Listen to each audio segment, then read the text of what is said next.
Morning, everybody. Pastor Sam with your verse of the day for gospel gunslingers. Some activity in the square and some social justice warriors out photographing who's in violation or bending the rules the slightest bit. But the shoe shine men are back. Man, I'm glad to see that. They're my buddies. So we're going to talk about Judges 3, the Lord raising up a deliverer. Amazing how I can have my page marked and then it fight me like that. And we're going to talk about Ehud, the deliverer. You know, a lot of these judges, the angel appeared to them, the Lord spoke to them, the Spirit of the Lord came upon them. Ehud, he just kind of cooked up this plan that he wasn't going to take it anymore. It says that the Lord raised up a deliverer, but any angelic visitation or anything like that, it's just not there. And furthermore, he made his own weapon. So let's start in verse 16. This is an ancient tradition of the ninjas. We cook stuff up ourselves, and you know, we then don't have the opportunity of spending massive amounts of money. We've always been against the samurai class, the caballero class. They're the samurais of their day, but the revolutionaries made their own gear. So here's 16. But Ehud made him a dagger which had two edges of a cubit length. It's about 1.5 feet.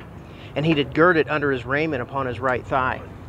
So he made this double-edged dagger and came up with the deception to go find the ruler, the viceroy, that was Eglon, that was ruling over them and reigning, a great big old fat boss hog of a man. You know, behind me here, this is the palace, Palacio de Armas. The weapons of the various revolutions are in there. And it's on the tour guides, but you have to go with a tour group to get in there because it's also a seat of government authority. And you know, they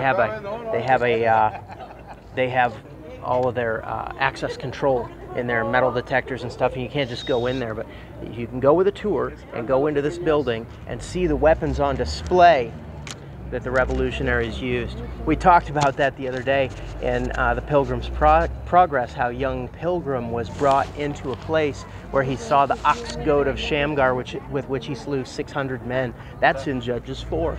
All of these heroes are worth really taking a look at. And when you look at what Ehud did, there was really no way for him to escape. You know, this was a mission that he did not expect to be able to make it out of the access-controlled palace of Eglon, the big fat king. Let's just see how it goes.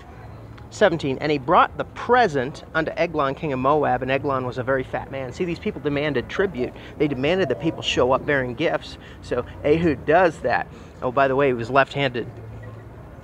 And when he had made an end to offer the present, he sent away the people that bear the present, but he himself turned again from the quarries that were by Gilgal and said, I have a secret errand unto thee, O king, who said, keep silence. And all that stood by him went out from him. So he gets the warlord, the viceroy, alone. And Ehud came to him and was sitting in a summer parlor which he had for himself alone. And Ehud said, I have a message from God unto thee. And he arose out of his seat.